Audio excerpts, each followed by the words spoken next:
ಗೊತ್ತಾಗಿದೆ ಇವ್ರು ಏನಂತ. ಇವರು ಬೇಲ್ ಸಮೇತ ಕಿತ್ತು ಹೋಗಿರ್ತಾರೆ. ನಮ್ಮ ರಾಜ್ಯದಲ್ಲಿ ಯಾವುದೇ ಒಂದು ಒಳ್ಳೆಯ ಆಡಳಿತವನ್ನು ಇಲ್ಲ ಅಂತ ನಾನು ಸಂದರ್ಭದಲ್ಲಿ ಹೇಳಕ್ಕೆ ಇಷ್ಟಪಡ್ತೇನೆ.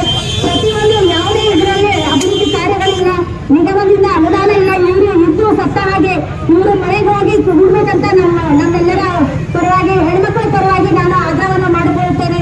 ಹಸುಗಳನ್ನು ಹತ್ಯೆ ಮಾಡುತ್ತಿರುವುದು ಇವ್ರಿಗೆ ಯಾರು ಇನ್ನುವರೆಗೆ ಲಕ್ಷ್ಯಕ್ಕೆ ಬಂದಿಲ್ಲ. ಇವ್ರು ಏನ್ ಮಾಡ್ತಿದ್ದಾರೆ, ಮಕ್ಕಳೇ ಸರ್ಕಾರದಲ್ಲಿ ಹೆಂಗ್ ಆಡಳಿತ ಮಾಡ್ತಿದ್ದಾರೆ.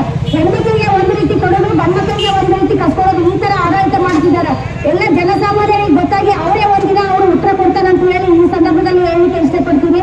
ದಯವಿಟ್ಟು ಅವ್ರು ಯಾವ ಪದಾಧಿಕಾರಿಗಳು ಸಂಬಂಧಪಟ್ಟಂತ ಪದಾಧಿಕಾರಿಗಳು ಇರ್ತಾರಲ್ಲ, ಅವ್ರಿಗೆ ಕೂಡಲೇ ಸಸ್ಪೆಂಡ್ ಆಗ್ಬೇಕಂತ ಆಗ್ರಹ ಮಾಡ್ಕೊಳ್ತೇನೆ. ಇವತ್ತಿನ ದಿವಸ ನಾವು ಭಾರತೀಯ ಜನತಾ ಪಾರ್ಟಿ ವಿಜಯಪುರ ಜಿಲ್ಲೆ ಮತ್ತು ನಮ್ಮ ಮಹಿಳಾ ಮೋರ್ಚಾ ವತಿಯಿಂದ ಮಹಿಳೆಯರ ಹಾಕಿರುವಂತ ಮಾರಣ ಹೋಮದ ವಿರುದ್ಧ ನಾವು ಇವತ್ತು ಪ್ರತಿಭಟನೆಯನ್ನ ಮಾಡ್ತಿದ್ದೀವಿ. ಇವತ್ತು ನಾನು ನಿಮ್ಮೆಲ್ಲರ ಮುಂದೆ ಬಯಸುವುದೇನೆಂದ್ರೆ ಹೇಳಕ್ಕೆ ಇಚ್ಛೆ ಪಡ್ತೀನಿ. ಈಗ ಮಹಿಳೆಯರ ನಾವು ಸುಮಾರು 6 ತಿಂಗಳಿಂದ ಇದು ಮಾರಣಾಂತ ಹೋಮ ನಡೀತಿದೆ. ಮಹಿಳೆಯರದು, ಗರ್ಭಿಣಿಯರು ನೋಡ್ರಿ, ಈಗ ಮದುವೆಯಾಗಿ ಹೊಸದಾಗಿ ಬಂದ ಮಹಿಳೆಯರು 22, 25 ವರ್ಷದ ಹೆಣ್ಮಕ್ಳಿದ್ದಾರೆ. ಆ ಹೆಣ್ಮಕ್ಳಿಗೆ ಡಾಕ್ಟರ್ಸ್ ಏನ್ ಹೇಳ್ತಿದಾರಪ್ಪ ಅಂದ್ರೆ ಇವ್ರಿಗೆ ಯಾವುದೋ ಒಂದು ಕಾಯಿಲೆ ಇದೆ, ಹಾರ್ಟ್ ವಿಕಾರ ಇದೆ, ಕಿಡ್ನಿ ಪ್ರಾಬ್ಲಮ್ಸ್ ಇದೆ, ಈ ತರ ವಯಸ್ಸಿನ ಹೆಣ್ಮಕ್ಳಿಗೆ ಇದು ಪ್ರಾಬ್ಲಮ್ಸ್ ಬರಂಗಿಲ್ಲ. ಆದ್ರೆ ಉಡಾಕ ಉತ್ತರವನ್ನ ಆರೋಗ್ಯ ಸಚಿವರಾಗಿರ್ಬೋದು ಮತ್ತು ಸರ್ಕಾರ ಕಡೆಯಿಂದ ಮತ್ತು ವೈದ್ಯಕೀಯ ಕಡೆಯಿಂದ ಬರ್ತಾ ಇದೆ. ಇದೆಲ್ಲವನ್ನು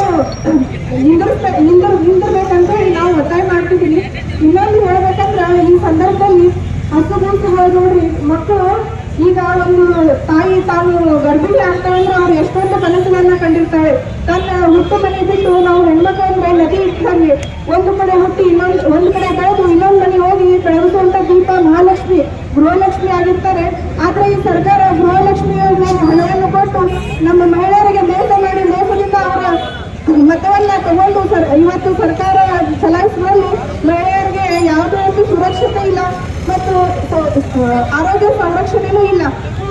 ಇದೇ ತರನಾಗಿ ಇನ್ನೊಂದು ಹೇಳಬೇಕಂದ್ರೆ ನಮ್ಮ ಸೆಂಟ್ರಲ್ ಗೌರ್ಮೆಂಟ್ ಇಂದ ಬರುವಂತ ಯಾವುದೇ ಜನ್ಮ ಸುರಕ್ಷಾ ಯೋಜನೆ ಆಗಿರ್ಬೋದು ಮತ್ತು ಕುಟುಂಬ ಕಲ್ಯಾಣ ಯೋಜನೆಯಲ್ಲಿ ಏನೇನು ಬರ್ತಾರೆ ಅದು ಕೂಡ ಈ ರಾಜ್ಯ ಸರ್ಕಾರ ಬಾಣಂತಿಯರಿಗೆ ಅಥವಾ ಗರ್ಭಿಣಿಯರಿಗೆ ಕೊಡುವುದರಲ್ಲಿ ವಿಫಲರಾಗಿದೆ ಅಂತ ಹೇಳಿ ನಾನು ಹೇಳಲಿಕ್ಕೆ ಇಚ್ಛಿಸ್ತೇನೆ.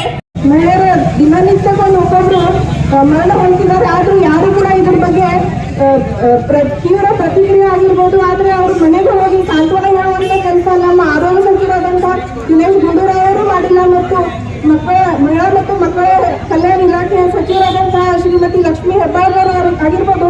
ಅವ್ರಿಗೆ ಇಷ್ಟು ಕೂಡ ಒಂದು ಸೆನ್ಸ್ ಇಲ್ಲ. ಆ ಮನೆಗೆ ಹೋಗಿ ನಾನು ಒಂದು ಸಾಂತ್ವನ ಹೇಳಿ ಅವ್ರಿಗೆ ಸಾಂತ್ವನ ಹೇಳ್ಬೇಕಂತ ಅಷ್ಟು ಕೂಡ ಅವ್ರಿಗೆ ನೈತಿಕತೆ ಇಲ್ಲ. ಅಂದ್ರೆ ಅವರು ಈ ರಾಜ್ಯದ ಕಾರ್ಬಾರ್ ಮಾಡಲಿಕ್ಕೆ ಸಕ್ಷಮರಿಲ್ಲ ಅಂತ ಹೇಳಿ ನನ್ನ ಅನಿಸಿಕೆ. ಈ ನಿಮ್ಮೆಲ್ಲ ಮುಖಾಂತರ ನಾನು ಅವ್ರಿಗೆ ಒಂದು ರಾಜೀನಾಮೆ ಕೊಡ್ಲೇಬೇಕಂತ ಹೇಳಿ ಒತ್ತಾಯಪೂರ್ವಕವಾಗಿ ಹೇಳ್ತಿದ್ದೀನಿ.